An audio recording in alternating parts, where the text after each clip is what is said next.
Friends, आज हम पढ़ने वाले हैं आरबीसीज़ के बारे में। आरबीसीज़ होता क्या है?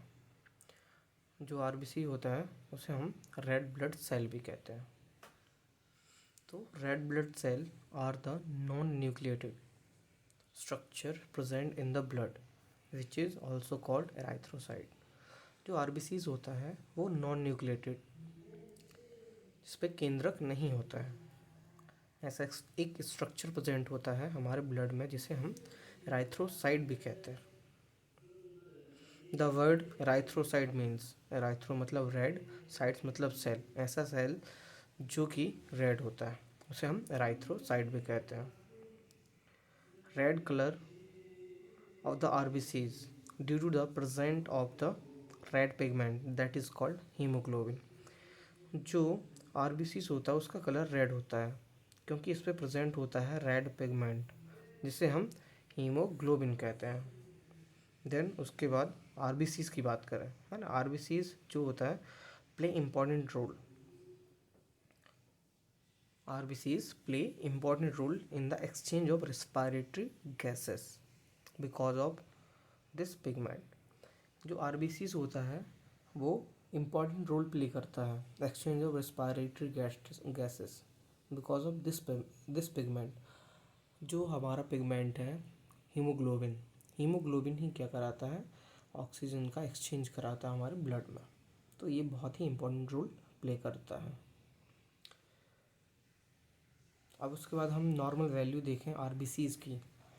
तो the amount of RBCs in exchange the amount of RBCs in range between 4 to 5.5 million per cubic mm of the blood in the male. ठीक है, जो मेल होता है उस पर आरबीसीज का जो काउंट होता है वो होता है 4 से 5.5 मिलियन पर क्यूबिक mm होता है, और लेस देन द मेल। ठीक है, लेस देन द मेल मतलब मेल से कम होता है हमारी फीमेल्स में। तो less than the male about 4 to 4.5 million per cubic mm RBCs in the female. ठीक है, तो जो फीमेल्स होती हैं उस पर आरबीसीज मेंस के मुकाबले में कम होती हैं, 4 से 4.5 मिलियंस पर क्यूबिक mm। अब हम आरबीसीज का स्ट्रक्चर देखें। तो मॉर्फोलॉजी ऑफ आरबीसीज मतलब स्ट्रक्चर। तो स्ट्रक्चर दे दें, the shape of the RBCs is a dumbbell shape. जो आरबीसीज का शेप होता है वो डम्बल शेप होता है, या फिर बाइकॉनकेव होता है, या फिर डिस्क शेप होता है। और इसका जो सेंट्रल पोर्शन होता है वो थिन होता है जिसका डायमीटर 1.2 माइक्रोन होता है, और जो पेरिफेरल मतलब दूर वाला होता है वो थिक होता है और इसका जो डायमीटर होता है वो 7.2 माइक्रोन होता है। अब हम एडवांटेज की बात करें कि इसके डंबल शिफ्ट होने पर एडवांटेज क्या है। Advantage of biconcave shape of RBCs. तो सबसे पहले it help into the rapid diffusion of oxygen. ये क्या करता है, सबसे पहले हेल्प करता है ऑक्सीजन जो हमारा ट्रांसपोर्ट होता है उसके रैपिड मतलब जल्दी डिफ्यूजन, मतलब जल्दी ऑक्सीजन को एक्सचेंज कर लेता है। फिर large surface provide the absorption and remove of substance.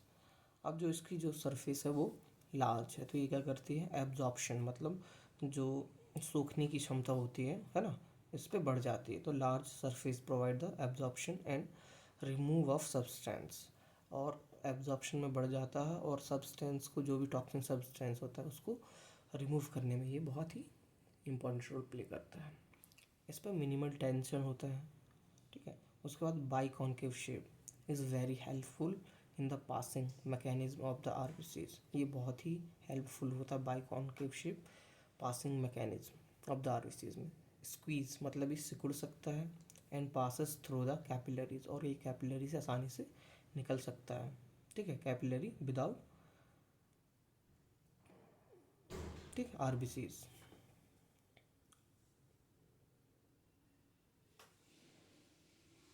ठीक है, ये बाइकॉनकेव शेप हेल्प करता है पासिंग मैकेनिज्म द्वारा आरबीसीज स्क्वीज हो जाता है, जिससे ये किसी भी कैपिलरी से निकल सकता है विदाउट इंटरप्शन के।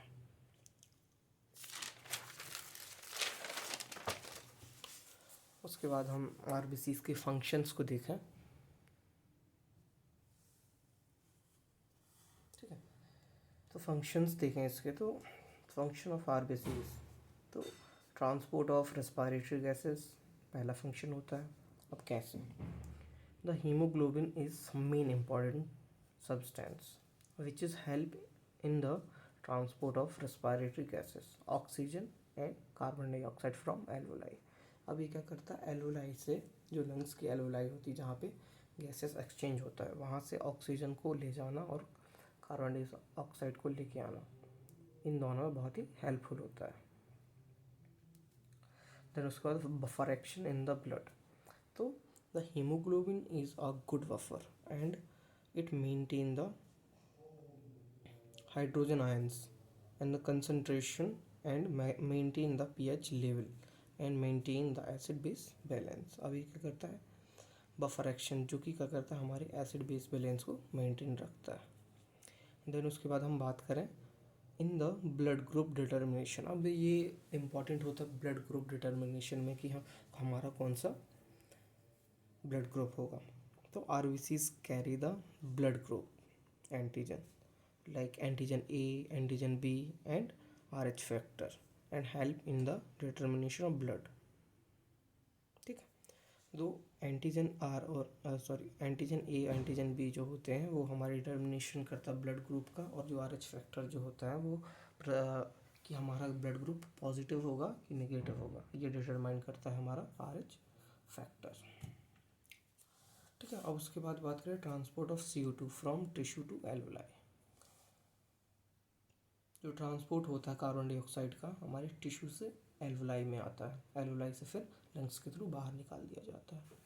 तो आरबीसीज कंटेन द हीमोग्लोबिन, तो आरबीसीज के अंदर हीमोग्लोबिन होता है and it is combined with CO2 and form carb haemoglobin, जो क्या करता है, CO2 जो होता है वो हीमोग्लोबिन के साथ मिलता है और बनाता है carb haemoglobin about 30% of CO2 and transported in this form। और ये हीमोग्लोबिन कार्ब हीमोग्लोबिन बनाता है 30% और CO2 इसी को ट्रांसफ़र करती है इसी फॉर्म में कार्ब हीमोग्लोबिन में। ठीक है, तो ये हुआ चौथा फंक्शन। अब देन उसके बाद हम बात करें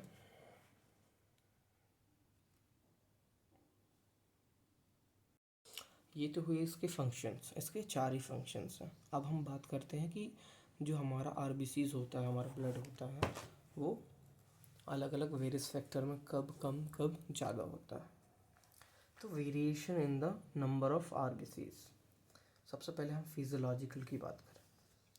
आ टाइम ऑफ बर्थ, जब एक बच्चा जन्म लेता है तो RBCs count is 8 to 10 million per cubic mm। मतलब जब एक बच्चा जन्म लेता है तो उस पर आरबीसीज जो होती हैं वो बहुत ज़्यादा होती हैं।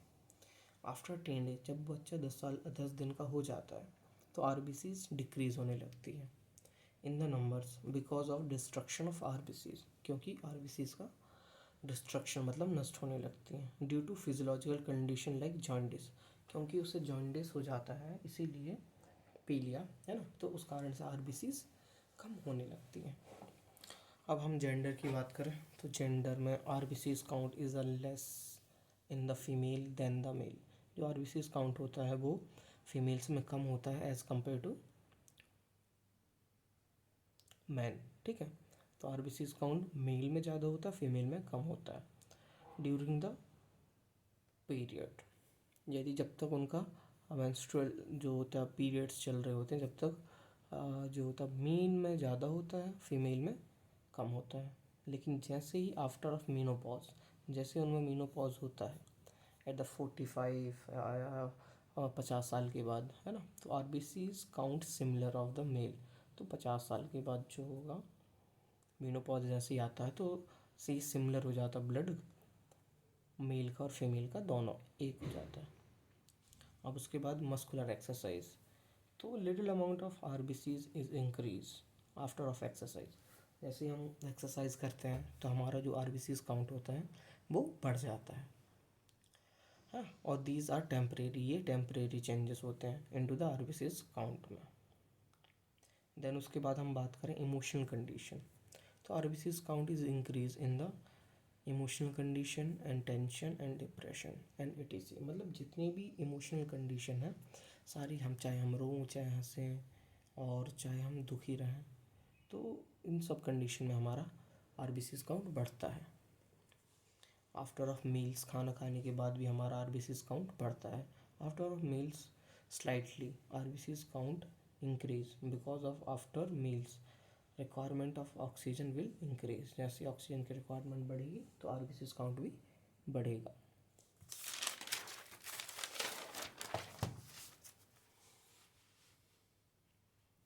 ठीक है, उसके बाद हम बात करें हाई एल्टीट्यूड। हाई एल्टीट्यूड मतलब पहाड़ी के ऊपर, at the level of 10,000 feet from the sea level.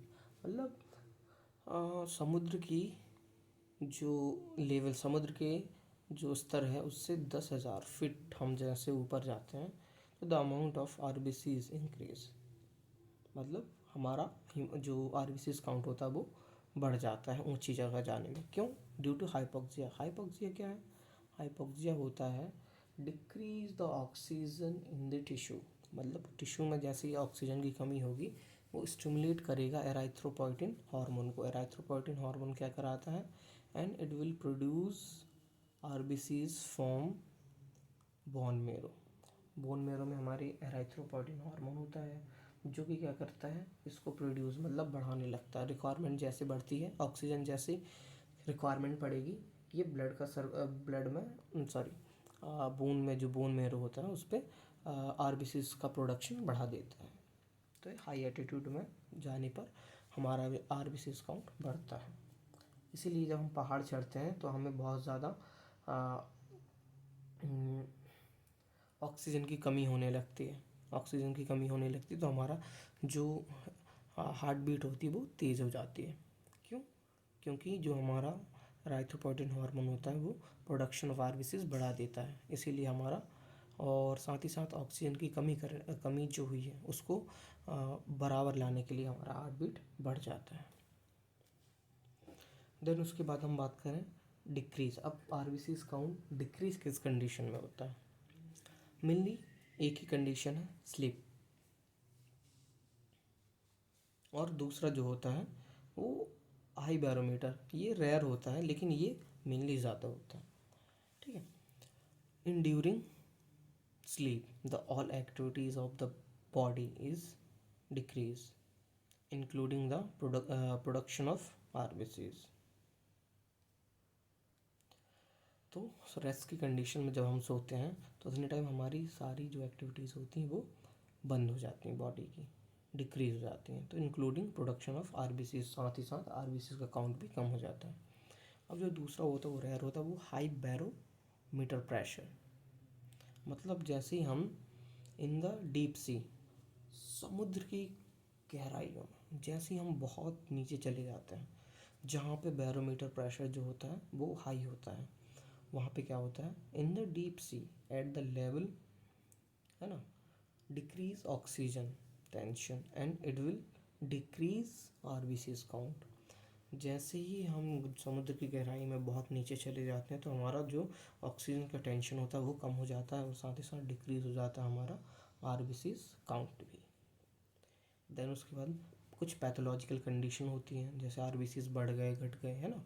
तो सबसे पहले पैथोलॉजिकल कंडीशन की बात करें, जो डिसीजेस होती हैं, पॉलीसाइथेमिया मतलब इंक्रीज द आरबीसीज काउंट। जैसे हमारा आरबीसीज काउंट बढ़ गया तो हमें पॉलीसाइथेमिया डिसीज़ हो जाएगी, और यदि कम हो जाएगा तो एनीमिया। एनीमिया क्या?